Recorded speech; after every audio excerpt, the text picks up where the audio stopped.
a little. There's two different ones. We gotta go to the French side. Right. Good evening, everyone. I am going to call the meeting to order. We have a new colleague in the room. She's not new to me. Courtney might be growing old. But I'd like to just quickly do a round of introductions to introduce ourselves to Courtney, and then we will move more into the formal meeting. Can I do that before the roll call? We'll do it as the roll. Oh, okay, let's make it happen. All right, everybody say one thing you like about, no. Just your name and where you work, maybe. And then that'll be a good place because Courtney's gonna get to know us. Want to start, Steph? Sure, absolutely. Hi, Courtney. Stephanie Leon. I work at NISAG and also my husband and I own Peppers. Just here as we were talking about earlier. So, and then this is my first or going on my second year as being on the board. So welcome. And I'm one of my pal, Courtney. I'm the chair of the Auburn IDA. You know all about me. Yes. Okay, congratulations. Yes, we have. I'm Jenny King, assistant city manager for the city of Auburn, not on the board, but we're closely in partnership. Well, thank you for serving. Thank you. Thank you very much. I'm Terry Cunning, and I'm our city councilor, and also TJ on that those seats, and welcome to the meeting. Thank you. Hi. I'm the business and financial secretary for Baker's Office and Charter and Syracuse office there. I'm also president of Chief Legal Counsel.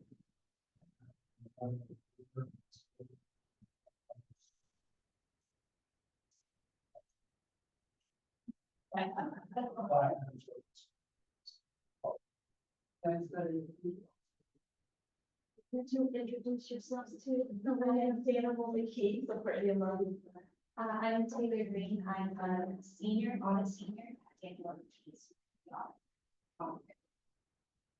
And I'm heading up and I'm the author. I work at a school that's very, treasurer. And I'm really excited to be here for a really big thing. I don't think I've ever seen you this excited about it. I was here a year ago. Stephanie, I'm not her laughing about she's good. But we're better today. Courtney, would you tell us all a little bit more about you? Absolutely, Tessa. I'll start off with you. Don't feel bad, we just got audited as well.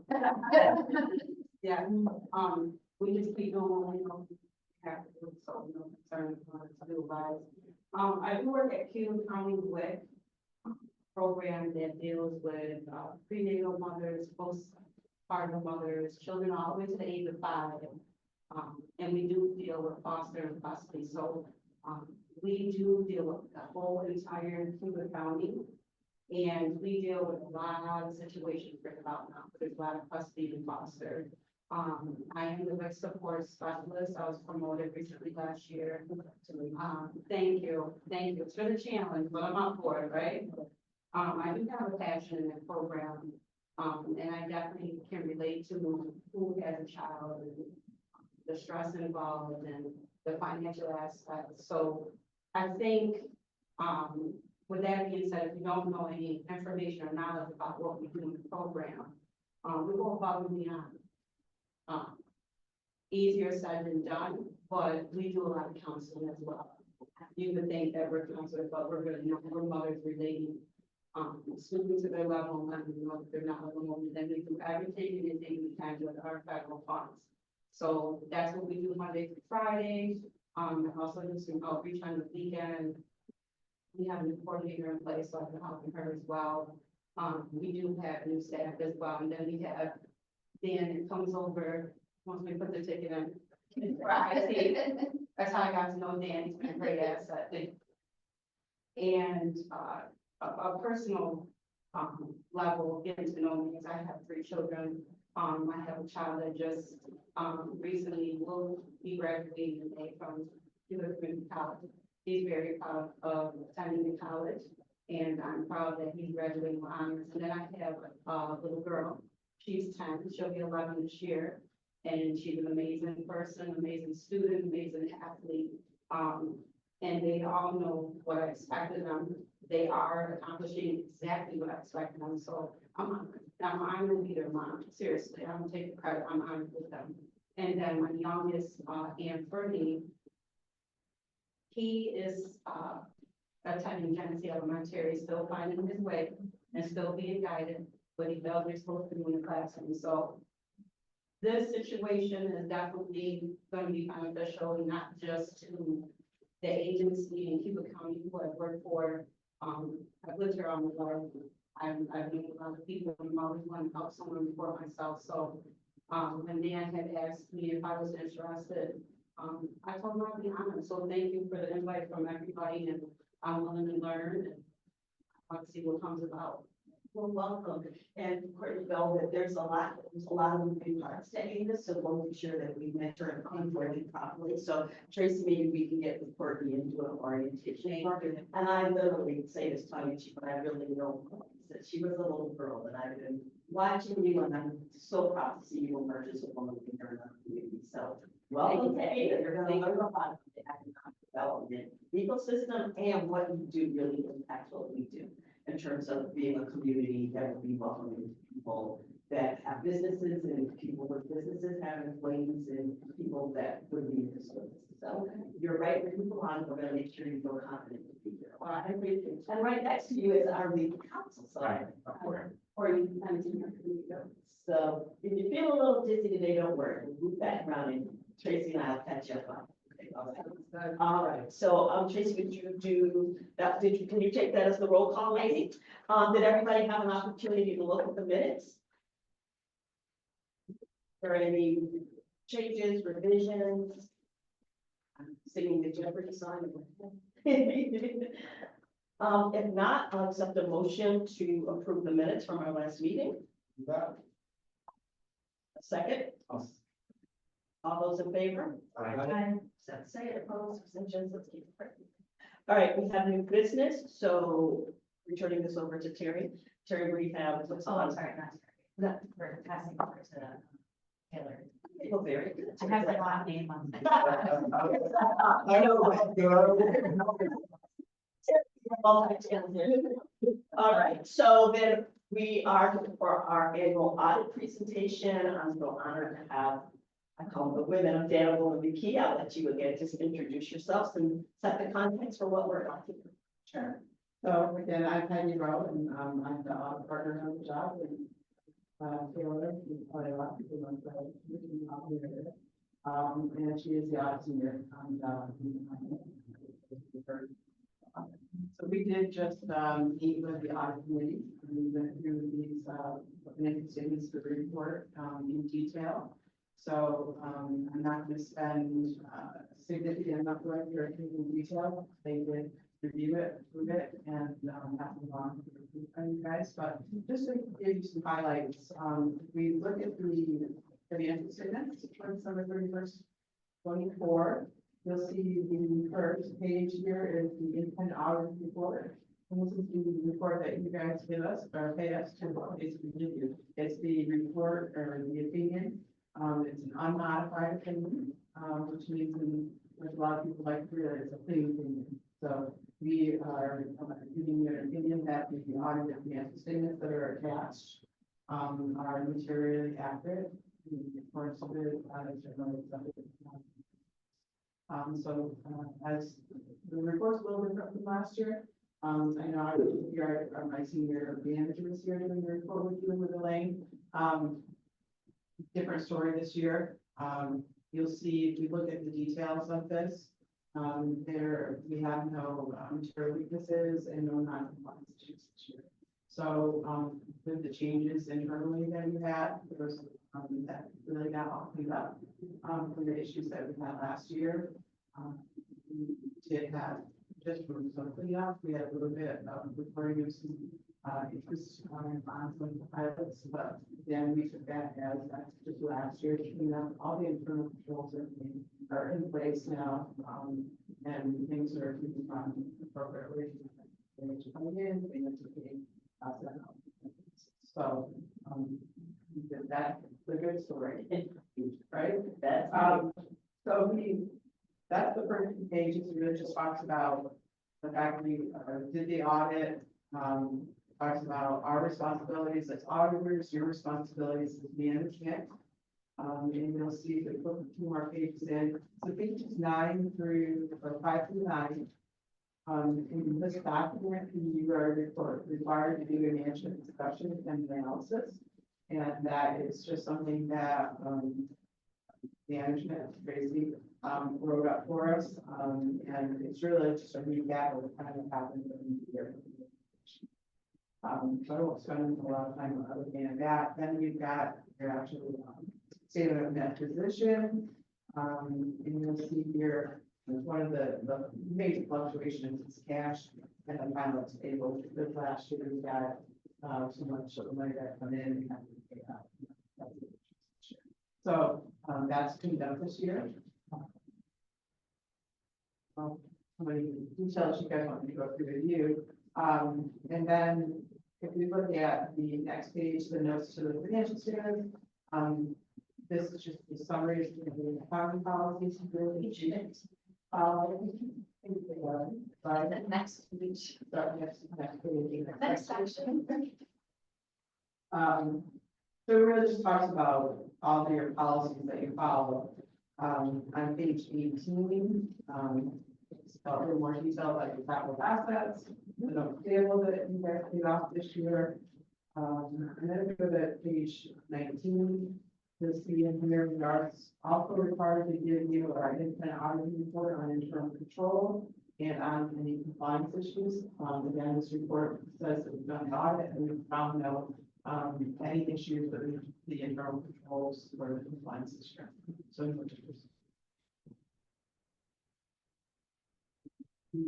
get to page 22, which just gives you your summary. So basically what I stated, state that here in the 24, although we did accrue or Tracy accrued some interest on some of those, we considered that being the last year's issues.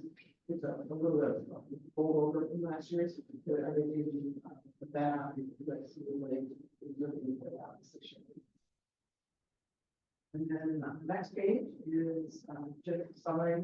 We are required in this document to show you the last year's compliance and control issues that we had. And basically, we're required to report on the status of those. And looking at each of these, there were no similar findings for the issues. yeah.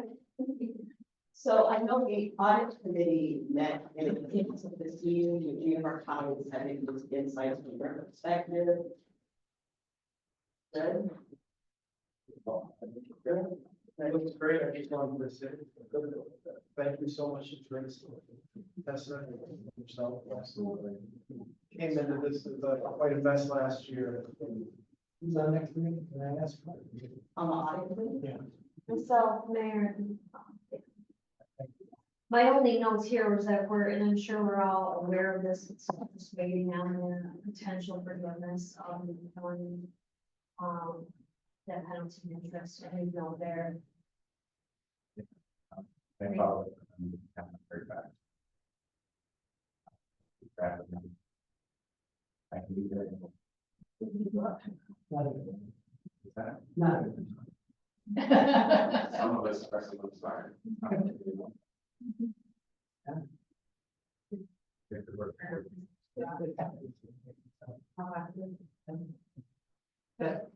That's what you're pointing at. Okay, yeah, because then, You want to? well, just because we'll come to the board with taking your recommendation and bringing our recommendation, I believe we'll have to meet again, but just. This is the report of the audit. That the document. Yes. So everybody needs to be looking at just a smaller compressed document, and which page? Yes, it is the final page. If you're okay, if you want to go through the whole thing, let me know, or you just reference the last page. It's up to you. Yeah, and I can, so just as part, these are just recommendations, but if you see anything that, could enhance what you guys are doing. We would like to report that. So there's just two of them. So sitting in, the accounting software, the accounts payable, there's some whole things such as they always wear a lot of other purposes on, you know, getting things cleaned up. We talked about that. And then the other one was to adopt a formal capitalization policy. So in financial statements, we talked about the capitalization policy being anything over $500. But there's nothing that we're aware of internally that you guys have adopted. So did you send it to Tracy? Did not send it, but no distracted. So we have already a template that we're going to send to Tracy. So that's just something that you guys can take a look at. Any capitalization policies, things like that. Tracy, Tessa, anything? As my question was with that portion, you're asking for forgiveness. Would we have to, at that point, that should not be, if something changes? Should we report it? So if you get them to say that they're forgiving it, then we'll report it as, just as we did this year. There's about $25,000 of forgiveness income from penalties of interest that were reported, which that's great. And since the other two agencies forgave it, we reported this income. Okay, so, what do we need to get? From that, because what we need to figure out. They have. Yeah, we did, we looked at the other entities, minutes to see that they. Anything else on your head, your heart's just there? Good. I will then thank Taylor and thank the company. And Taylor's giving me energy because we know this is but I never like to feel familiar. Like I'm getting the vibes. I was seeing your mouth. So thank you so much. We just need to approve the audit. Bill, did you have something? No. This is Lisa Greenstone. I grew up. Yeah. She can back. That's right. Very smart. She gets it from her mom. So as if we're all comfortable, I'd like to call for the approval of the 2024 audit. So Andre moves. The mayor seconds. Any other discussion? If not, all those in favor? All opposed? The abstentions? Hallelujah. We all weren't like this a year ago, but again, I can't thank you, Tessa and Tracy, enough for, and the rest of the members of the finance committee, Karen Walter, who is here with us today, who did an excellent job of being immediately responsive to what the auditors recommended us to do. I know you've been really meticulous in your approach to turning the ship around. So thank you so much, and I hope you're proud of us. Yeah. Great, great. Tracy, you're welcome to stay, but you're welcome to go.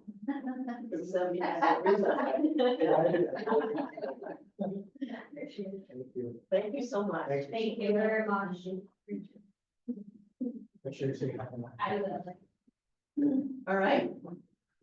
Hi, Karen, welcome. Karen, we have a new board, how we, 14. And we can get you connected again at the end.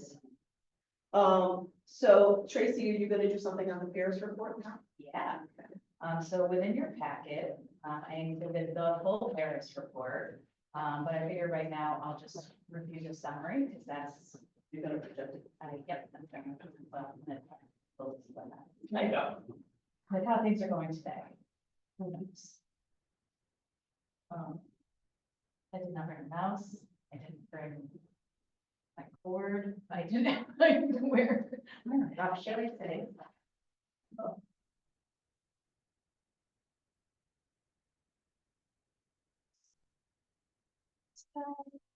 Okay. So there's two written reports that were in the packet. Actually, there's two in the packet. I need to make sure I have. Okay, so that you get the meeting packets. Karen, But, so there's two main written reports, the operations and accomplishments report. Thank you so much. Thank you. And that basically is covering a lot of the required information under PAAA. And it talks about what did we accomplish this year per accomplishments report. It also has a list of our properties and information about our investments. So folks were able to read that. I'm just asking if you have any feedback on it, please do let me know. Let me go to the actual one so I can show you.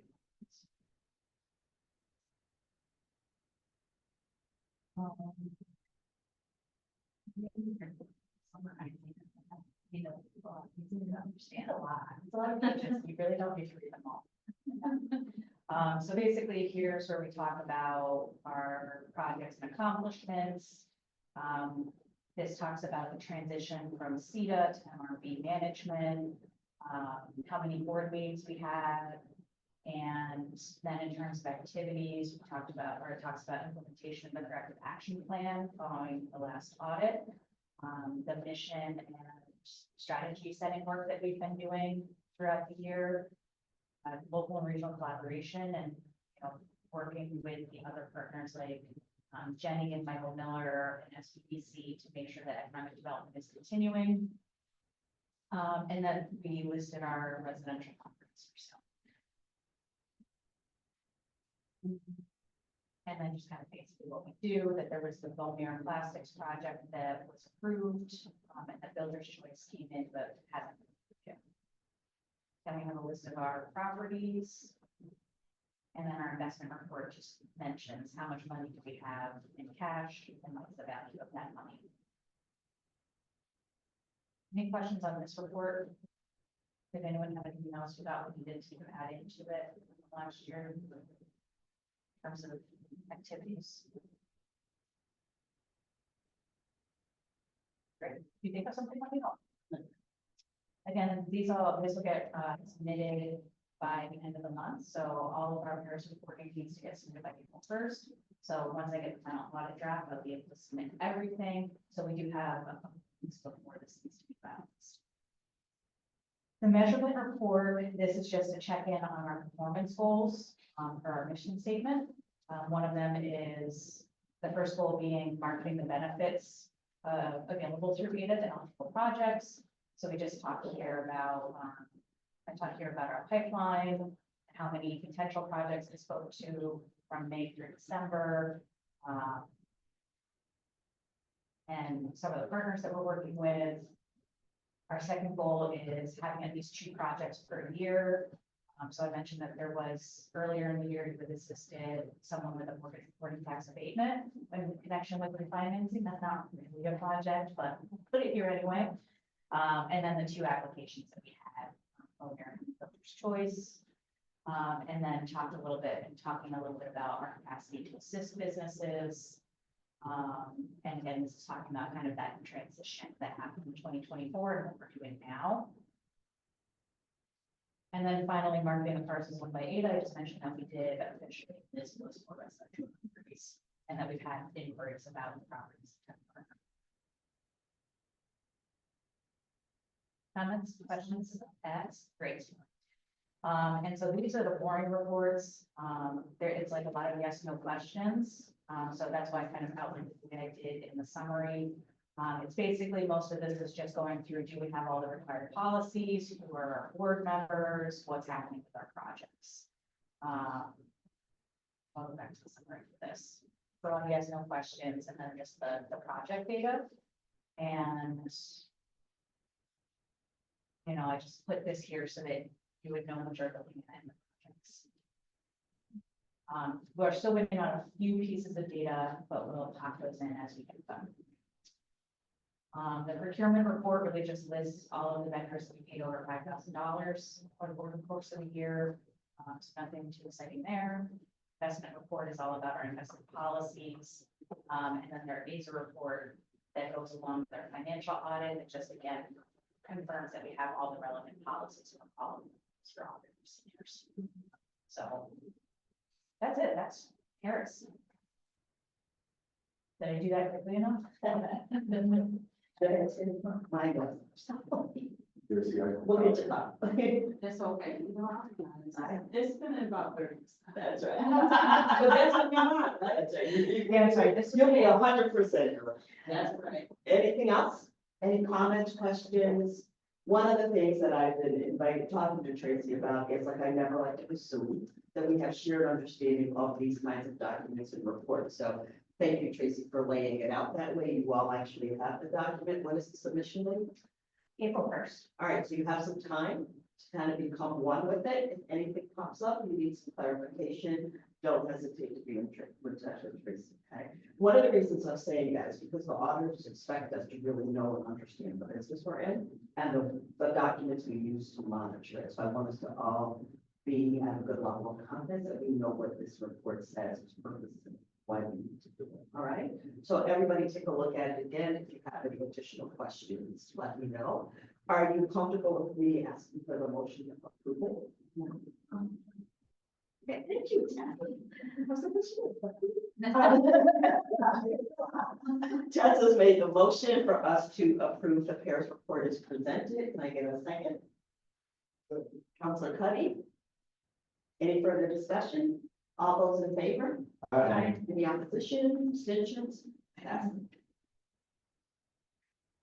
The next thing we're going to do is our board education topic is on the housing policy and guidance. Tracy just needs to speak with us because we have someone who's contemplating a project that's related to housing, and she and I had a very interesting conversation about this. So I wanted her to share a perspective with us for us to think about. So will you set the context for the conversation? Sure. That's your time. So we started to talk about housing late last year and started to just get comfortable with the idea that this is something that's gonna be coming our way again. But we do have 2 projects in the pipeline that are housing related. And so we really need to start setting some related policy guidelines to make sure that as people are coming to me, I am saying, I would like ADA incentives for my housing project. I know what is legitimate to bring to this board and what is not. So, and really that's in terms of how many units, we don't want everyone who has one apartment in their house to, that's their incentive. So like, what is the minimum threshold number of units or investment or what have you? What should we be looking for in terms of the developer? What qualifications should they have? Are there any issues? In other programs, we don't do incentives for projects that have outstanding property taxes. If that's something we want to apply here. So really just setting some guardrails and then looking at what the priorities are for data in terms of housing so that we can be setting up schedules, pilot schedules for these projects. So they know what to expect when they come to us. And I know what to tell them in terms of what they should expect. Lots of IDAs are doing this right now. We're going to need to do a each update anyway because of some changes in state policy. So if we're going to open it anyway, now's as good a time as any to incorporate this in there. So there's a bunch of things we need to decide on, but some of the key things are kind of the structure of the policy. How we want to set that up. The types of housing we want to be incentivizing, and then the considerations in terms of applicant qualifications and policies. I'm really glad you're here for this conversation. Because I think you'll have a really great perspective on some of this stuff. So as a reminder, ADA can at this point legally only work in commercial housing, meaning rental housing. We cannot do anything with single family homes. So, but that doesn't mean there's not a way for ADA to engage in the other side of the housing market. We just can't do it directly. We can talk more about that later, but some of what I'm seeing from other IDAs is they're picking specific types of housing. So they're saying we're only doing affordable housing or only doing market rate housing. Or we have one schedule for one type and one schedule for another. I'm also seeing them set kind of thresholds or set asides for affordable housing. Like if they don't really want to pick a specific range, they'll say, okay, whatever you're doing, it's fine, but 10% of your units need to be. One thing to think about in all of this is we don't want to do anything that's going to be hard for us to monitor, because we know that monitoring isn't our strong suit. So we don't want to create any additional burdens for projects or for us in terms of monitoring. So we just want to be careful about how we're setting up our policy status. But so that's kind of the background. One thing that I really like that Tompkins County did in their policy is their UTEP refers to it as a separate housing policy. So that way, if they need to update what they're doing with housing over time, they don't have to reopen their UTEP. That's not as big of a problem here, because we don't get a ton of feedback when we do things like open our UTEP, whereas other counties do. But it just provides a little more flexibility with the policy. So that's something to think about. I would also like to see us set a specific schedule, so saying, if you're a housing developer, this is what you can expect, and if you want something different, you can expect a 15-year pilot at these abatement levels, and if you want something more aggressive than that, you need to get us a test increase to show us that you actually need the increased abatement to make the project happen. And that way, it puts the onus on them in the negotiation to prove to us that they need additional. This is my consultant break. And then just one more note is that per my previous comment, it can't be an owner occupied. Say that right. It can't be an owner occupied property, because that's technically a single family home. So, yeah, so that's kind of the starting point. If you'd like, I have a lot of thoughts, and I made a little chart. We'd like. I just have a request. There's a lot of HVAC noise in here, so if you're, can you speak up a little bit? And I think at this point, what we're trying to do is just gather input from the board, so we can at least start to establish a philosophy about this. I'm glad you're here today, Rob, so you can make sure we're not playing with the boundaries too much.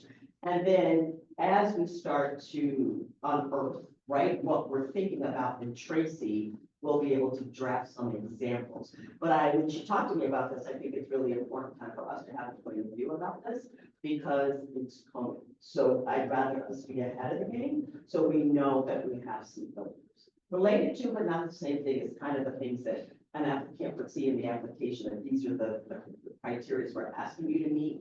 In a lot of ways, we need to have a point of view and philosophy about what we would be looking for if we were going to incentivize something. Pick it up when I put it in. All right. Let us see your chart. So this is kind of a little bit of a framework that I'm working in around kind of how income breaks down in the community and how that might affect our housing policy. One thing. So as I'm thinking about this, I'm thinking about the housing continuum that we talked about last year. You're probably familiar with the concept of the housing continuum, from there's homelessness all the way up to luxury housing. So I'm thinking about that housing continuum and where the gaps are, not necessarily where the needs are, but where the gaps are. So in most communities in New York State right now, it's in affordable and it's in middle market. Those are the groups that are having the hardest time finding housing. Affordable housing, from a regulatory standpoint, tends to be based on an income level of 80% AMI. So that's actually my second line here, is like, where's the 80% AMI? You would define HI. Yes. Oh, Okay. So, yes, I should probably. So MHI is median household income. In Auburn, 2023, our median household income generally was just over $49,000. For renters, for renter occupied households, it was 30,452. For owner occupied households, it was 73,454. So you can already see there's a divide there. Yeah, these are medians, so it's the middle. It's okay, above and below. This is the middle number. This is not an average. So that's just kind of where I started. I'm going to jump over household income. 44% of households fall between $35,000 and $75,000 for their household income. That's just homeowners. That's everybody, all households. So about half of the population is in that range. And then there's below and above. As I was just talking about, the affordable housing regulatorily is based on 80% of area median income as defined by HUD, the Housing and Urban Development, Federal Housing and Urban Development Office, Department, Agency, whatever the end of theirs is. And for our area, these numbers are what 80% is. So any project that has affordable housing and is getting funding from the state or the federal government to support the units, the affordable housing units, they're required to house people and families that are below these thresholds. So at or below These thresholds. So for a single person, they can live in affordable housing if they make less than $50,050 a year. These numbers are higher than you might think they are. So for a family of four, we're talking about $79,000. Yeah, but they would still have to charge somebody rent, right? So then would that be, So the units have to be priced in a way that they're affordable to like scaling, right? They have to be able to rent them to people that meet these thresholds. And that's why they get so much of an incentive is to lower their operating in terms of developers. So, and it might be section 8 and 9 and other things involved, but generally speaking, these are the people that have access to regulatory affordable housing. That doesn't mean all affordable housing is regulated. So we'll just keep that in mind. Then I was like, okay, well, how much does it cost? Like, what is affordable, not regulatory, like through regulation, but what is actually affordable to households? Using the 30% threshold for housing costs is just kind of common, although I don't know that I necessarily agree with the number 30%, but it's the common number. And I backed out average utility spend per month because that's supposed to be included in the 30%. And what I came up with is that, and this is rent or mortgage, for $35,000, $628, $50,000, just about $1,000, $75,000 for a household, it's about $1,600. That seems crazy, but then this is the upper limit, not the goal. And then $100,000 is much higher. And then I said, okay, well, what if you look at housing tenure by income, tenure meaning renting or owning, what does that look like? And I found that it's in this $50,000 to $75,000 range, household income range, where we see a flip from mostly renters to mostly owners, but they're still pretty close together. So below $50,000 a year in household income, there's more renters than homeowners, as you would expect. Above $75,000, there's more homeowners than renters. And in this space is where it starts to flip. So this is where people are making decisions as to which way to go based on all sorts of different things. So obviously the decision on whether to rent or own has a lot of different factors that are financial, have to do with the housing stock that's available, have to do with personal preferences, have to do with their ability to save down payment, there's all sorts of reasons why people might choose to rent or own. But this is a space where people really, it can really go either way. And so after looking at all of this, this is also the space where if you look back at 80% AMI, that people are growing out of affordable housing, depending on their household size. So if you're a single person making $51,000 a year, you're no longer eligible to live in regulated affordable housing, and you need another option. You're getting kicked out. They need to have someplace to go. We need to have units that are available and accessible to someone who is no longer able to access regulated affordable housing. So there's the whole housing continuum is part of a housing solution. But in terms of rental housing, like this $50,000 to $75,000 bracket as a place to focus AGES efforts. Above that, landlords can probably bring in enough to make money on a deal. Below that, you are in a space where there's other forms of incentives available, and we'll talk, doesn't mean we shouldn't play there, just that, or we shouldn't have a role there, just that there's a lot of other financing and grants and property tax incentives available for below that level. Because it's all below that 80% AMI level. So I like, what I was thinking about is that focusing in this area makes a lot of sense. It's that middle market, it's really hard to incentivize through other means. And it's also tends to be missing in upstate communities right now, because it's so expensive to construct housing that they have to charge really high rents to be able to make the financing work. Or they have to go after state and federal resources, which are tied to percent AMI. And so this middle ground, it's really hard to make a project that's allowed. Is there a way? Oh, my brain, I'm just trying to think, is there a way to correlate all of this information to actual, this might or may not make sense, jobs that these families are performing, because we are right in aid of org, and we are about economic development and industrial. You got it. So I'm trying to correlate that with Yes. housing. So, I almost did this, and I didn't, so now I'm mad at myself for not doing it. Step of this. Yeah, should have been another opportunity. But we can talk about, okay, what are the types of jobs that tend to pay in this range? What's harder to correlate is like, okay, if it's one earner household, these are the types of jobs we're talking about. If it's a 2-earner household, well, now we're talking about all of these other types of jobs. So, below that 50,000, you're gonna have your retail workers, your hospitality workers, part-time workers,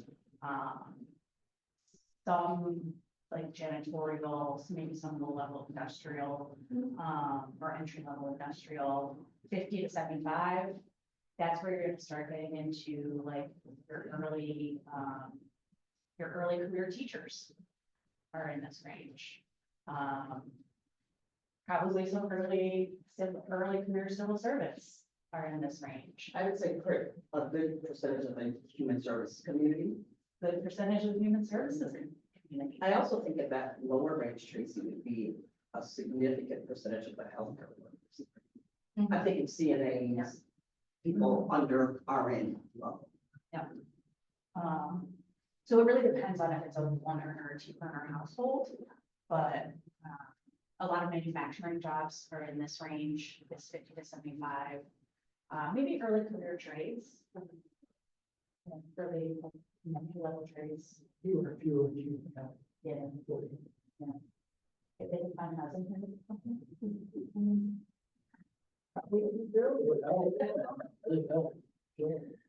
So, basically, where did you see the sweet spot again? This $50,000 to $75,000 across something. Okay. And what that means is rent levels, I'm gonna say 800, 1,600, because 1,000 is the top.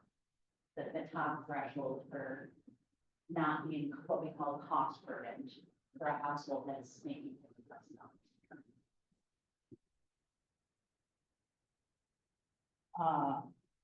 But yeah, so that's how you type jobs. Is, we're talking about the types of jobs most people have. And if you're talking about 2 people with a kid, a lot of families. And I would imagine that a developer would do their own homework before they even stepped foot into the area. Some of them, yeah. Yes. Precisely. That's why we're having this conversation. It's because some have, and they not the need. So we need questions. I wanted to just kind of, And I want to bring this up and I want to approach it in a way that is not looking backwards in a sense of like, what this board might have voted on in the past and whether that was good or bad, but just basically lay it out in your framework and where those are. So let's start with, the growth. Where would that fit in that and Bluefield Manor? Where would that fit in that range? Because what that'll do is that will inform us like, okay, that was then. Then there's what, that sweet spot that you're showcasing. And then, that may inform us like the kind of threshold we want to kind of avoid from the past, or maybe there's some overlap, but I think it's important to acknowledge the past as maybe like, oh, maybe we would have benefited from these kind of, yeah, to be, so you know what I'm saying? So I think that would be good for us to, so let's start with the growth. Where would that fit on this timeline? What's that? No. It's more age. That's gonna be your top end, starting that, and those rents are about. The growth, that's gonna be. That's fine. And that was, Yeah, up on, standard, I'm sorry. oh, okay. 1,500 would be, It says an example. 1,500, or more. okay. Yeah, And- so senior housing is also its own piece that. So, but that's an important thing to talk about, like, this is not senior housing. No, this is general population housing. So, Would Yeah. that be Senate? What is Senate? Meadows, Senate has nothing to do with that, we can't do anything. but just as an example, that's a HUD project. That's, that's. So that wouldn't be something that if they were to come to Auburn, they would approach us. So there's multiple ways we can do this. So like, Just can you speak up a little bit? yeah, so you can do a lot of things. You have a lot of flexibility to think about how you want to approach this. Like one thing that I thought about, based on some of the conversations we're having with pipeline projects, is if you are regulated, like generally any project that's an affordable housing project that has a regulatory agreement with the state or federal government for these income thresholds, they're gonna will probably be eligible for a different tax incentive or property tax incentive called 5A1A. It's a pain in the butt for assessors, but it aligns with their regulatory agreements. So as long as they have that regulatory agreement in place, they can benefit from this property tax incentive, and it's based on their net income. So it's or net operational income. So it's paying for the assessor, but it's an as of right exception. That doesn't mean we can't help them with sales tax. And that would actually potentially help with bringing in more property tax later under that as of right exception. Some projects have also come straight to the city for payment of tax agreements, like our housing authority development company in Oak Village, Broken Manor, so that's another avenue that's something. And so since there are other avenues for property tax, there's a question as to whether ADA should play in that pool, but we have other types of incentives. We have the sales tax and we have the mortgage reporting tax. So if there's a really great project and we want to be a part of it, maybe we look at those. So we can still benefit this affordable housing space if we want to. But utilize arguably more appropriate methods for the property tax based on the project. And then really focus pilot work in the middle market. So Bluefield Manor and Logan Lofts, right? Those were projects? Yes. Those both came to ADA, they both had pilots. Yeah. Logan Lofts is more at the higher end of this range. So Maybe. I guess that, so with those two projects that we've already done, like that are already, so are you presenting this so that we have better perimeters for going further, so it doesn't? I guess I'm just saying, like, we've done housing projects, so like, what do we need to? Yes, I'm looking for guardrails. Yeah. And I think if I'm understanding correctly, like, we're almost like catering this for like working families, people's beginning to start their careers is like, really focusing on that. And I think there's value to that. In learning from the past. That makes sense. Does that? Okay. So, yeah, so I'm understanding what the perspective is, and I think that there's definitely a lot of that. Yeah, and keep in mind, these are my opinions. Huh. You all can do what you want. Yeah, no, That's fine.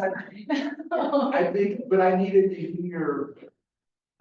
get a sense of like the other projects in relationship to this, and I think that that's a good thing. That you present. Yeah, and there's nothing to say that we have to put an upper threshold or a lower threshold. Some of the, like I said, some of the other guardrails that really would help me are how many units is the minimum? What am I looking for from a developer? Some things that have come to mind are, do they have outstanding property taxes? What is their code violation history? Do they have court complaints? Those types of things is that something we want to be considering? If we have people coming to us to do housing projects in terms of who we want to be supporting in these types of projects. Yeah, I think that there'll be these technical things, Tracy, that you'll guide us to, right? But when I say that because this will be this particular kind of housing, if I'm hearing this correctly, will be the beginning of a great new adventure. That we really want to have a philosophy about this. And from a strategic perspective, the reason we do is that one of the things that we're in the business of doing is promoting Auburn is a great place to come do your business and live. So we want to make sure that if we're going to be doing that, which we will, right, that we are also, when they ask the housing question, that we can answer it and we have a point of view about it. And I think when people see us moving in this direction that Tracy's moving us in, just to be blunt about this, I think if we drive our neighborhood, there's clearly multiple unit housing that is fine, and others of it I'm stunned that people are even allowed to live in.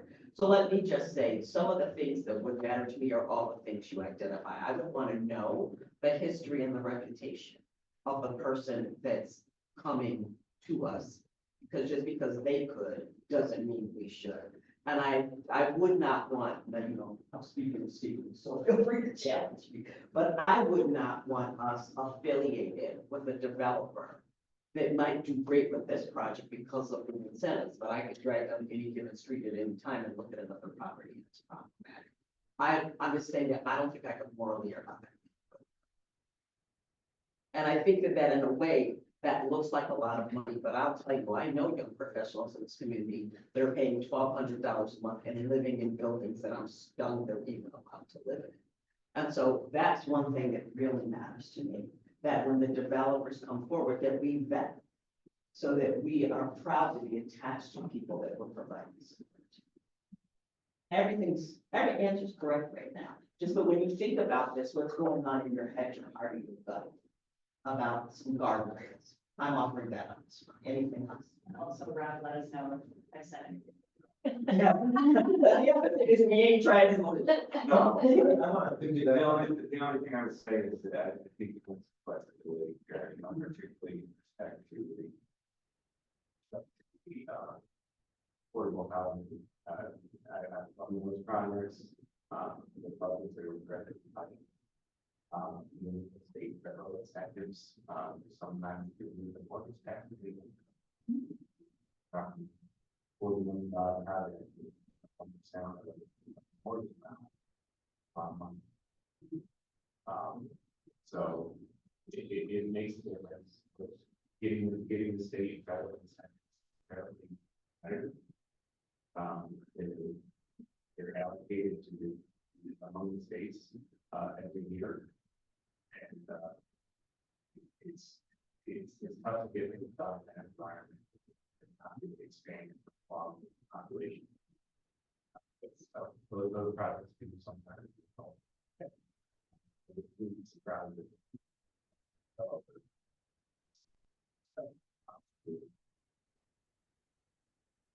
Yeah, you acknowledged that, you mentioned that as something that we would offer us. Yeah, that's. And, you know, if anybody wants to look at what those projects are, and the big developers in here, Conifer, Christian Community, Housing, you can go on the websites and look and see what they're doing.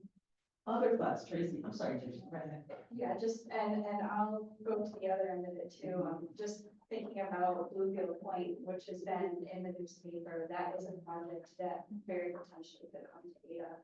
And they're gonna be in the $100,000 range for their incomes, and market rate projects have no help, like affordable projects do. Very, very difficult for them to get any sort of financing. The county, you know, applied for the county infrastructure grant program. It's a brand new program that's never been there. So $100,000 is, you know, some of the folks in the hospitals are trying to attract here. It's our teachers. The mayor and I were at Nucor not too long ago. Their starting salaries are $88,000. And Nucor is saying we need housing, and that's another piece. Stephanie, I wanted to say this when you were talking about how do we tie this to jobs. One of the things that our companies like Nucor and Courier are saying is we need housing so we can attract our employees, and I think that's a place for you to say, hey, we feel good about that. We might not be creating a ton of jobs by incenting a housing project, but we are helping our employers get their people here, and they're honored to keep it coming. So. Just from an example that we might be seeing soon. I'd say the other thing most projects do is they move older people who don't want to own anymore. I got a text from a friend, a retired city employee who, you know, lives in a nice little ranch house, and she's like, I can't wait for this. I'll put my house up for sale. Very super sensitive. Retired company. The question is for you, when we were here last year, and we talked about the issues in the housing market locally, and then I'm assuming Bluefield Point is the same one that we sort of, is it the same developer? Yes. Does this help still to ease the market in the way that you were talking about before? I know we talked about market rate apartments easing that market, opening up houses for. If we focus in this area, is that going to help us do the same thing even if we're not? Yeah, I mean, I think what Tracy's proposing is brilliant. I mean, you know, if Ada does a policy for this middle income housing, I mean, this is something that is being talked about in the region as a place that we need to focus.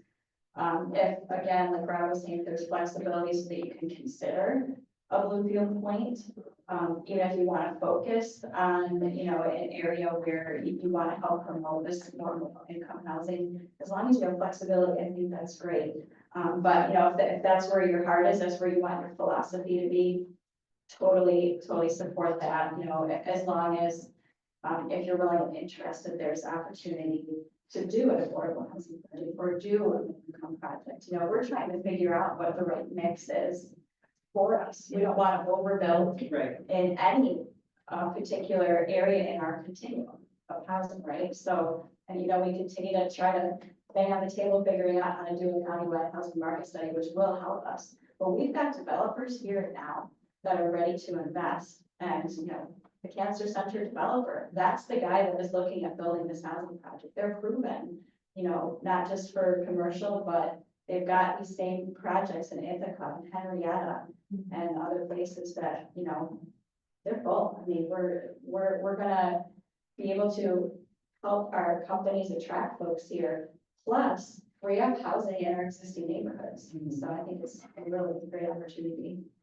On that note, do we know if they received any kind of pilot situation in Tompkins and? Yes, they, in fact, when we first met with them, Tracy, it was probably a year and a half ago. We told you them. I think that maybe it was less than that. How long? It feels like forever. So, you know, they were gonna propose a structure that they, had talked to or had received in the communities, which isn't necessarily, that doesn't mean we need to do it. But that was probably what they were gonna requesting. Yeah, one way that communities sometimes deal with this is say, this is our deal for affordable housing, this is our deal for middle market, this is our deal for market rate, higher end, whatever. And then way you Which can, should not need as much incentive, you know, Yeah. to that point. but, or you can make it a little bit more flexible. Our current HVAC has a lot of flexibility in what we do. Well, actually, I think it does. I think we just deviate all the time. She's not saying anything illegal. We deviate a lot. So. Veterans in the table. But yeah, so, I mean, you can address different types of houses different ways, so. Mary, I know you had something. I just want to piggyback on what you were saying on the code violation, back to that falls in line with policy that the city has established. My property we foreclosed on, we no longer go to auction. We contract to a real estate agent for the very reason you said. In the past, we had no control over who's buying these properties. And we get what we have. Right. So we kind of drew a line in the sand on that. And, if somebody comes to us to buy a foreclosed property, that's the first thing we look at, code violations, tax issues, what other properties they own in the city. So I think that falls in line with what we're doing now. So I would be a strong point to have that as part of this policy. I would love to use the same criteria as the city is already using. That makes sense to me. Well, it does, it makes sense to me. Here's what I'd like to do, because I also want to be respectful of our time. I think this is a critical conversation. So when you're just hearing this as conceptually, what kind of things are running through your mind? So I put on the table that it matters to me that we know the track record, background, and the reputation of the developer. I'm hearing that this could be our sweet spot, but it could be, there could be some opportunity and us thinking about how we could support projects that are on either side of that spectrum. Tracy mentioned something about units. Do any of you have a point of view about if we were gonna do a project, how many units of housing on this full 90? I don't know but I was gonna just say, that in light of what you guys just said, it seems like there's, the possibility is that there's going to be things on either side as well. So rather than say, well, here's the guardrails, let's just focus here. Maybe units is the right place to start. Like, it's not a minimum. You could stay in that sweet spot, you could be like, we'll do pilots for longer than what an affordable housing project, because they've got more resources available. Or market rate projects that are charging higher rents and shouldn't need as much. Even though there's no, not other places, you could make your incentives sweeter, so to speak, in that spot. Yeah, so I'm talking with like, obviously, what I guess what I would say is that the incentives would be different depending on where they were, obviously. But I guess the question I want to bring is the smartest thing, in your opinion, do you like the number of units and let's set a minimum unit number or something like I mean, that? I think you want, it depends on where they're going to be.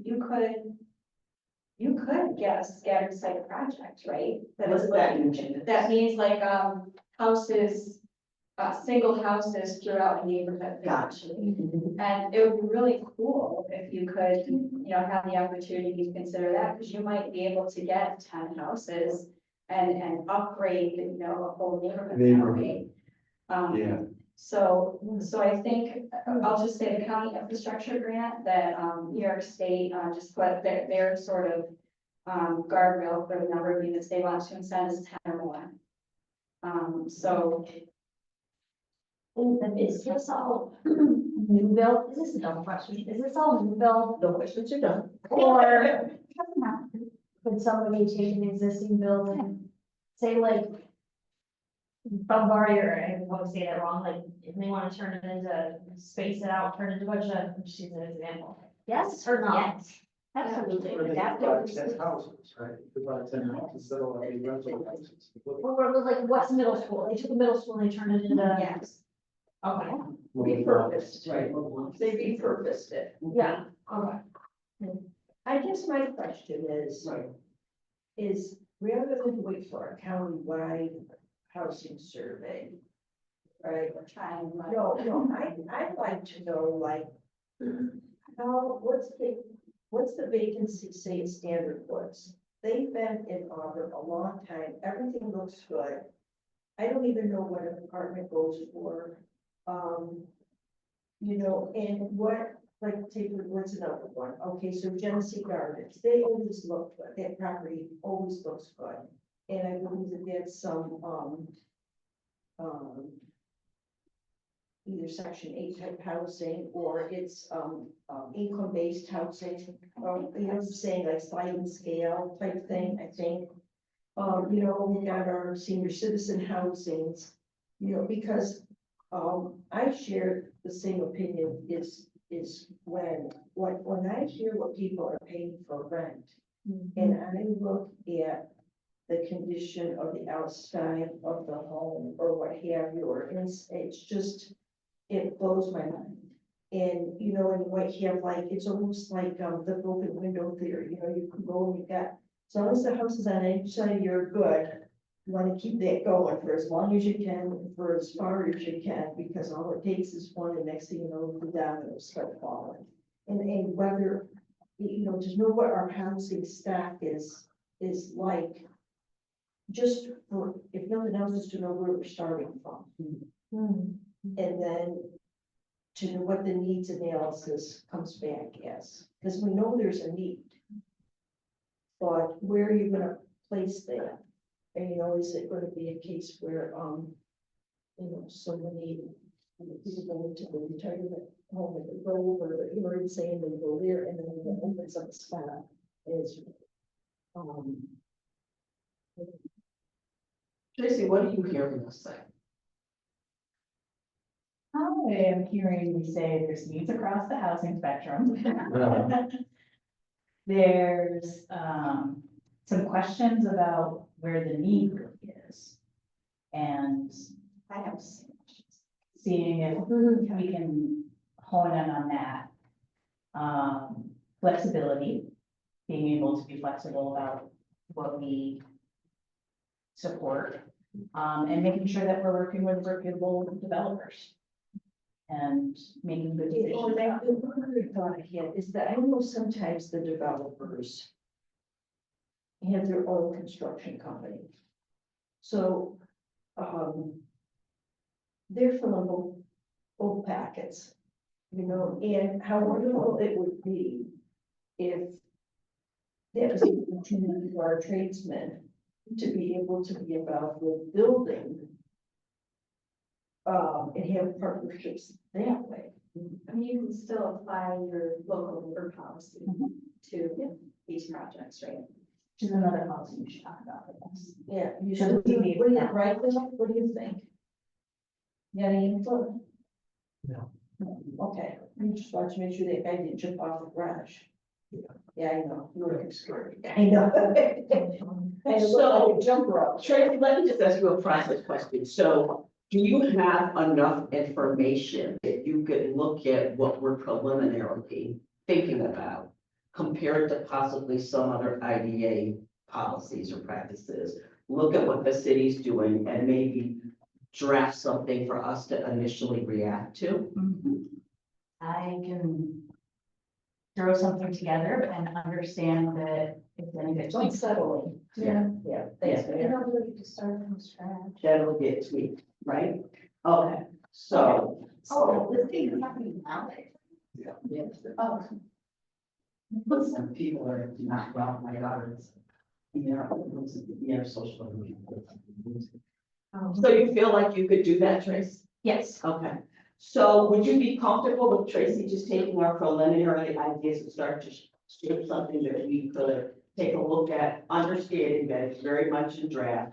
And that once we kind of understand that, I'm also hearing that we'd like you to take into consider, Tracy, some of the things that Karen's saying about what do we know. I also want to put this on the table. The only sphere of influence we have is what happens in the city of Auburn proper. I mean, in lots of ways, but even in terms of what's going on.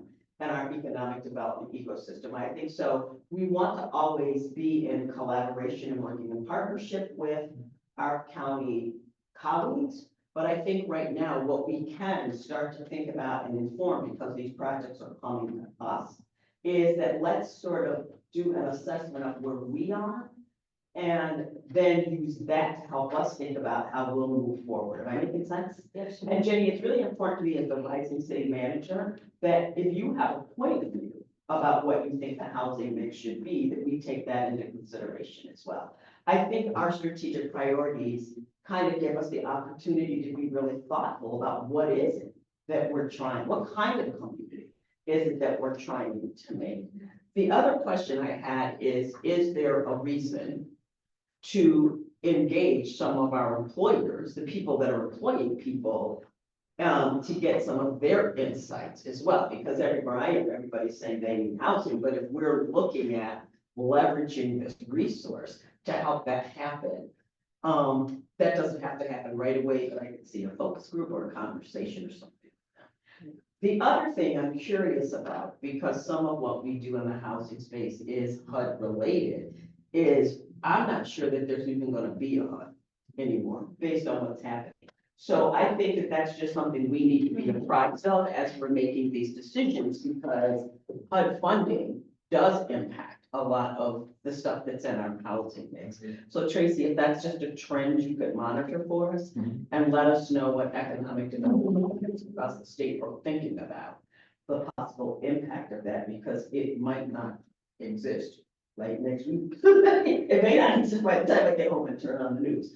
So I think anything else on your head, your heart, or your mind, you want to take, to take into consideration as she's gonna start drafting a draft policy for us to consider. Oh, also, is there anything that you need to do with the UTEP in relationship to that too? So eventually we'll need to update the UTEP, Okay, but to your point just now, that's kind of why I'd like to have a separate housing policy. So Right. that when we have a county magnificent study, Mhm. we can make adjustments if we need to.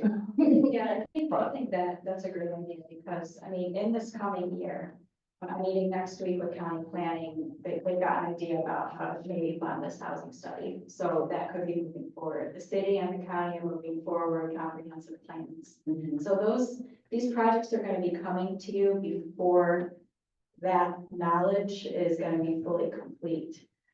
So, you know, we could maybe get some preliminary information. But then having a policy document that you could adjust when those things come and are complete, I think is a really good idea. Yeah, I just wanted to, what Gwen and what Jenny said, there's, I think that, you know, when you look at the three options or three, having that flexibility of the term of the island, I think that is helpful, because it does give us the flexibility, but at the same time, acknowledging, you know, the developer's ability to pay it within a certain time frame. So I think that like, yeah, it does give us that flexibility, so that we're not closing the doors on. One thing that Tracy always does, with developers is she does an analysis of like an ADA pilot versus the 485B, which is available for commercial projects by right. Mhm. And she'll always advise, like, use ADA for sales X and do your 485B, because, you know, that pencils out a little, so that is. So, she'll always do that analysis and whatever's best for the project. Are we comfortable with where we are for right now? So my takeaway is that Tracy's kind of picking up what we're putting down, I always say. And we're asking her to create a draft policy that we can consider that would just be open for adjustments and tweaking. And then we'll evolve in this way. You said we have a couple of potential projects in the pipeline. Okay. So, we'll get to the details about those, but we have to go into executive session. Everybody comfortable? Yes. With us moving on? Good? All right, great. Keep an eye on our neighbor out there, we might be in trouble. The mayor's got it under control, I think.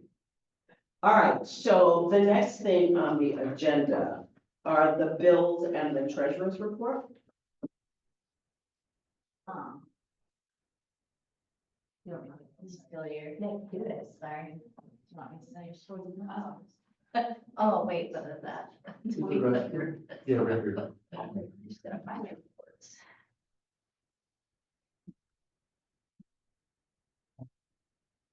I mean, I can summarize that really quick. So Tracy had shared, comparison report for the balance sheet for February, We're saving a lot, possibly. Yes. Yeah, it is scary. There's other kids over there. I'm glad you guys saw that. I was like staring out the window. I don't see anything. And My palms are sweating. Yeah. Very sweaty. Should we, I mean, because we have to vote on this. Do we have enough people to vote on what's here? Tracy? 1, 2, 3, 4, 5, yeah. we know. Okay. The mayor's doing the mayor thing. Yeah. He's got it under control. All right, so thank It's you. not really anything too crazy to report. So Tracy had shared the, balance sheet for February and did a comparison. So, you know, a couple things that just really stuck out, like with the assets, with the cash. So we're decreasing 70,000, but remember from that time last year to this year, we paid off the note payable, plus we had some, we still have balance in our account which gets first to the due to governments. So it looks different, but there's a reason for it, and it's not a bad one. And again, usually where I go down like to the asset, yeah. So keep going. So then again, just looking at, you know, keeping an eye on the equity piece of it, where it's decreasing a little bit, but we obviously have a lot of momentum going on. And then the January through February, profit and loss from this year compared to last year, it's really not a lot of activity. The biggest piece being the contracting services. And I forgot to ask, so for $7,500, that's part of the audit? Was that the final bill or, okay, because it said it was billing in progress, so, so that might be a little bit I more. expect another, I think it's another 7,500. So that's all I have. There wasn't really too much activity, but. And in terms of bills, we just have two bills from MRB, that's just because the way the billing cycles fell. And then a bill from Danimal and Pete for the first half of or the initial audit services. And then they usually bill us once we have the final draft for the remainder. There is an invoice number on this MRB group. I just like pulled it a day early. So, but it is a final invoice. Any questions about the financial statements? Bills? I'll entertain a motion to pay the bills and approve the treasurer's report. Can I get a second? Second. Okay, all those in favor? All right. Opposed? Thank you. Good job. Take care, Bill. Tracy, do we have any unfinished business? Mainly no additional movement on the residential properties. What's here? We don't have to talk about the board vacancies. We don't have one anymore. Yeah. Looking at you. Oh, project monitoring. If you haven't already, let me know if there's a project. We're gonna exempt you from this for this year, but if there's a project that you'd like to visit, to do some monitoring. Glenn has offered to do central building with me as well as the Hilton. Dan said he'll do whatever I tell him to. That's all being voluntary. You can, so yeah, the same, you can tell me which one to monitor. I will be a serious meeting, so. And then, as you all saw over the last month, I sent out, and you can send you meeting invites as well. We're gonna do our April meeting at somewhere at Seminary Commons. I'll let you know where that ends up. And then we're gonna do our June meeting, is either June or July at Western City North. And we're going to do our November meeting at RJC. So that'll be a chance for the whole board to see those projects. That's great. So it's great. I'll be available on that meeting. And is there any entertainment for attending the economic development in Cooperstown? Because there's so I'd love to go. What is the board think? I will be going on MRB's time. I always think it's important that if one of us can go and gather the information, that we should, if you're interested, please contact Tracy. I think there's some money in our budget to help us go. So I'm gonna actually try to go this year. And I think it would be a great opportunity for us to go kind of get the statewide landscape. And I think just in the environment we're in, it's important for us to stay on top. And then I would just request that anybody who goes, that we get together and just kind of give us the highlights of the, sort of like what was the story of the convention. So we also have the state of the city and the county tomorrow. If you feel so inclined, I will be there. But it would be helpful, the mayor and the county exec will be administrator. What's his name? The county chair? Yes, And will be doing a presentation, sort of like the state of the city and the county. Do any of the other board members have any updates? We're good. I just want to say before we leave, I'm really proud of our growth and the success that we have. And I really feel like we're getting an improvement around the kinds of things that we need to do. So thank you all for hanging in here during a really difficult year. No problem. It was my pleasure to lead. Courtney, Tracy will reach out to you. We will do a board orientation for you. And Tracy is part of it. I thought it would be important. Why don't we just walk Courtney through one of our board packets to make sure. And also, as always, if you all know how to access me, if you have questions, comments, concern, any respectful criticism, feedback. And let's just keep our train going in the direction that we can move it. Sound like a plan? All right. if I can help with anything with the polling or you're saying, or you want to be back to the assessor, or what have you. Just let me know something I can do. Mayor, do you have anything to comment for us? Council Clement? Anybody else? If so, I will entertain a motion to adjourn our meeting. A second? Second. All those in favor? Aye. I'll see you in a month. Okay, thank you very much. Tracy, do you want to have a hard time to these, or should you? I don't know, I ran out because I let the kid jump down and ran when he saw the cops. They ended up arresting. That'd be- Sick kid with the home training. Yeah. I'm just hanging out. Oh, good, and I didn't parking right.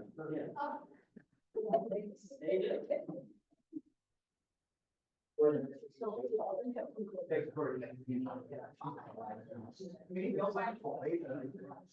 Thank you.